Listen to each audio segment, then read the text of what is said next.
നീലാകാശപ്പരപ്പിൽ നിരുപമാരുചിരം നലനീരാഴി തന്നിൽ ബാലാദിത്യന്റെ ഭാസിൽ പനിമതി വിതറും പാലൊളിപ്പൊന്നിലാവിൽ ചേലാർ നിങ്ങം തുടിച്ചും തിരുവുടലുളിയാൽ ആന്ധ്യമെല്ലാം മുടിച്ചും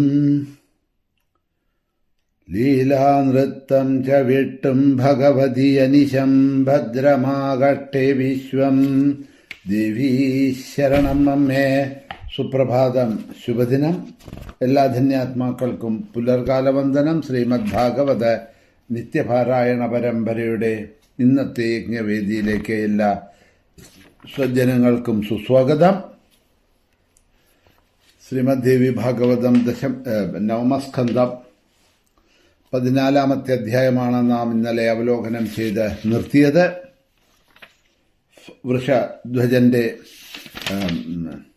വൃഷധ്വജന്റെ കഥ. ആദിത്യനിൽ നിന്നും ശാപം ലഭിച്ച ശിവഭക്തനായ വൃഷധ്വജൻ, അദ്ദേഹത്തിന്റെ 2 പുത്രന്മാരുണ്ടായിരുന്നു, ധർമ്മധ്വജനും കുശധ്വജനും. അവര് സ്ത്രീയറ്റവരായിപ്പോയി, ധനധാന്യ ഔഷര്യാദികളില്ലാത്തവരായിപ്പോയി എന്നൊക്കെ പറഞ്ഞ് ആ 14-ാമത്തെ അധ്യായം അവിടെ അവസാനിച്ചു. 15-ാമത്തെ അധ്യായം അവിടെ അവസാനിച്ചു. അടുത്തതായിട്ട് 16-ാമത്തെ അധ്യായത്തിൽ അവരുടെ കഥയാണ് ഇവിടെ നാരായണ ഋഷി പറഞ്ഞു വരുന്നത്. കുശധ്വജ പുത്രിയുടെ ചരിതമാണ് ഇനി വിവരിക്കാൻ പോകുന്നത്. ശ്രീനാരായണ ഉവാച ലക്ഷ്മീം തൗജസമാരാധ്യ ചൗഘ്രേണ തപസാ മുനേ വരമിഷ്ടം ച പ്രത്യേകം സംപ്രാപദുരഭീപ്സിതം. ധർമ്മധ്വജ കുശധ്വജന്മാര് രണ്ടുപേരും തീവ്രമായിട്ടുള്ള തപസ്സുകൊണ്ട് ലക്ഷ്മീദേവിയെ ആരാധിച്ച് ആഗ്രഹിച്ചതും ഇഷ്ടപ്പെട്ടതുമായ വരം പ്രത്യേകം നേടി. മഹാലക്ഷ്മിയുടെ പ്രസാദം കൊണ്ട് ആ ധർമ്മധ്വജ കുശധ്വജന്മാരെ ഇരുവരും രാജാക്കന്മാരും പുണ്യവാന്മാരും പുത്രവാന്മാരുമായി തീർന്നു. കുശധ്വജന്റെ ധർമ്മപത്നിയാണ് സതിയായ മാലാവതീ ദേവി.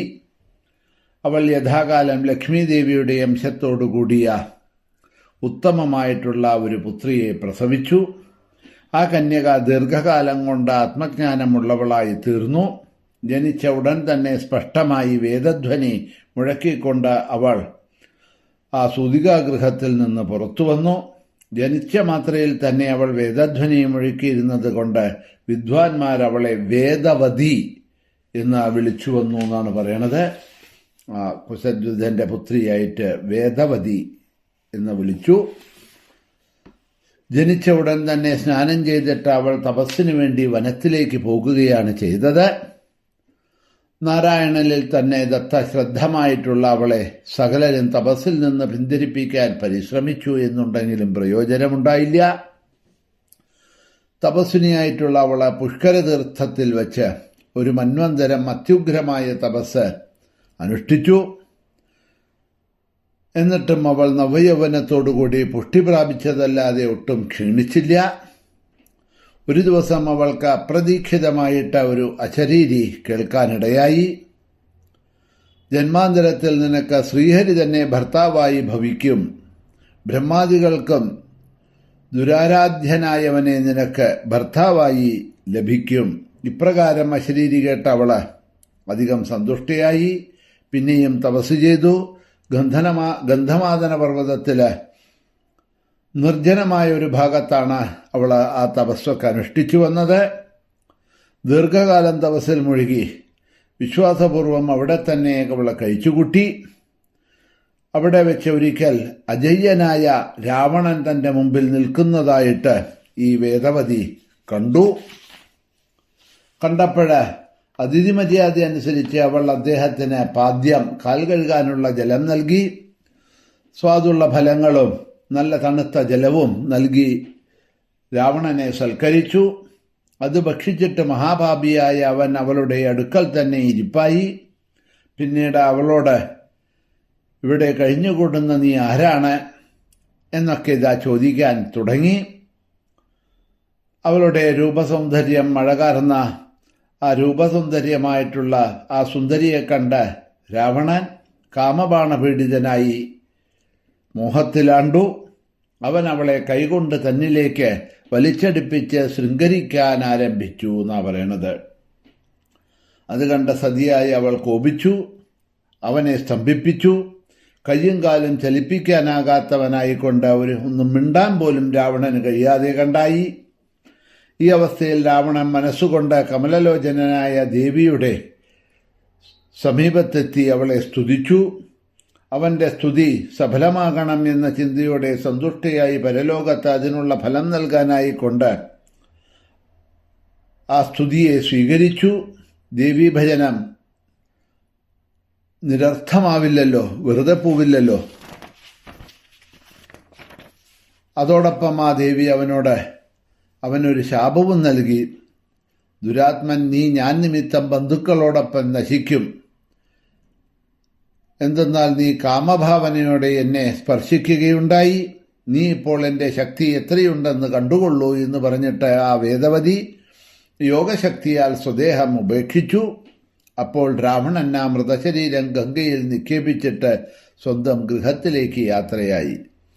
പോകുന്ന വേളയിൽ അവൻ ഇങ്ങനെ ആലോചിച്ചു, ഞാൻ എന്തൊരു അത്ഭുതമാണ് ഇപ്പോൾ കണ്ടത്. അവൾ ഇപ്പോൾ എന്തായി ചെയ്തത്?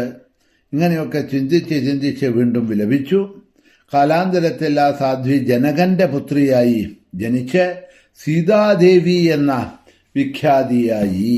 അപ്പോൾ സീതയുടെ ഉത്ഭവത്തിനെയാണ് ഇവിടെ ഇത്ര നേരം പറഞ്ഞു വന്നത്.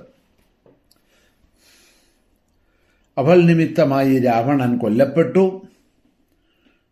മഹാതപസ്വിനിയായിരുന്ന അവൾക്ക് പൂർവജന്മത്തിൽ ചെയ്ത തപസ്സിന്റെ പ്രഭാവത്താൽ പരിപൂർണതമനും ഹരിയുമായ രാമചന്ദ്രനെ ഭർത്താവായിട്ട് ലഭിച്ചു. എല്ലാവർക്കും സുഖാരാധ്യനല്ല ജഗത്പതിയായ രാമചന്ദ്രൻ. കഠിന തപസ്സുകൊണ്ടാണ് അവൾ അദ്ദേഹത്തെ നേടിയത്. സുന്ദരിയായ ആ സീതാദേവി അങ്ങനെ രാമനെ ഭർത്താവായി നേടി ദീർഘകാലം അദ്ദേഹത്തോടൊപ്പം രമിച്ചു. അവൾക്ക് പൂർവജന്മ സ്മരണ ഉണ്ടായിരുന്നു. എന്നാൽ പൂർവജന്മത്തിൽ ചെയ്ത തപസ്സിന്റെ ക്ലേശം അവൾ ഓർമ്മിച്ചില്ല. അനുഭവിച്ചുകൊണ്ടിരുന്ന സുഖത്തിൽ പൂർവജന്മ ദുഃഖം അവൾ വിസ്മരിച്ചു.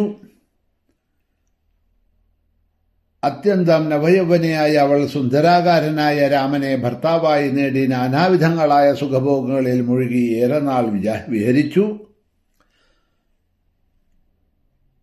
ഹരിയുടെ അവതാരമായ രാമനാകട്ടെ ഗുണവാനും രസികനും ശാന്തനും ഒക്കെ ആയിരുന്നു. സ്ത്രീകൾക്ക് കാമതുല്യം കോമളനാണ്. സീതയ്ക്ക് ഇപ്രകാരം മനസ്സിനിഷ്ടപ്പെട്ട ഭർത്താവിനെ തന്നെ ലഭിച്ചു. അങ്ങനെയിരിക്കെ കാലത്തിന്റെ ശക്തമായ പിടിയിൽപ്പെട്ട അച്ഛന്റെ വാക്ക് സത്യമാക്കുന്നതിനു വേണ്ടി സത്യസന്ധനായ രാമചന്ദ്രൻ വനത്തിലേക്ക് പോകേണ്ടി വന്നു. അദ്ദേഹം സീതയോടും ലക്ഷ്മണനോടും കൂടി ദക്ഷിണ സമുദ്ര തീരത്ത് വസിക്കുന്ന കാലത്ത് അവിടെ വെച്ച് വിപ്രരൂപധാരിയായ അഗ്നിദേവനെ കണ്ടു. രാമൻ ദുഃഖീതനാണ് എന്ന് കണ്ടപ്പോൾ അഗ്നിദേവനും ദുഃഖമുണ്ടായി. അപ്പോൾ സത്യനിഷ്ഠനായ അഗ്നിദേവൻ സത്യപ്രേമിയായ രാമചന്ദ്രനോട് പറഞ്ഞു. എന്താ പറഞ്ഞത് എന്നുള്ളതാണ് ഇനി പറയണത്. ഹേ ഭഗവാൻ രാമചന്ദ്രൻ, കേൾക്കൂ. അങ്ങയെ സമീപിച്ചു കൊണ്ടിരിക്കുന്ന കാലമുണ്ടല്ലോ, അത് സീതയെ അപഹരിക്കുന്നതിനുള്ള കാലമാണ്. വിധിയെ തടുക്കാൻ ആർക്കും കഴിയില്ല. വിധിക്കധീനനായ ഒരു ബലവാനുമില്ല. ജഗജ്ജനനിയായ സീതയെ എന്റെ പക്കൽ ഏൽപ്പിച്ചിട്ട് ഛായാസീതയെ അങ്ങിപ്പോൾ സ്വസമീപത്ത് സംരക്ഷിച്ചുകൊള്ളൂ. അഗ്നിപരീക്ഷാ സമയത്ത് സീതയെ വീണ്ടും അങ്ങയെ ഞാൻ ഏൽപ്പിച്ചുകൊള്ളാം. ദേവന്മാരാണ് എന്നെ ഇങ്ങോട്ട് അയച്ചിരിക്കുന്നത്. ഞാൻ സാക്ഷാൽ അഗ്നിയാണ് എന്നതാ അഗ്നിദേവൻ വന്ന് രാമന്റെ മുമ്പിൽ പറയുന്ന ഭാഗങ്ങള്. ബാക്കിയുള്ള ഭാഗങ്ങളെ നമുക്ക് ഇന്ന് സമയം കഴിഞ്ഞിരിക്കും നാളെ അവലോകനം ചെയ്തു കൊണ്ടുപോകാം. ഇന്നിവിടെ തന്നെ നിർത്തുന്നു. ശ്രീ മഹാദേവ്യേ നമഃ. ശ്രീഹരയേ നമഃ.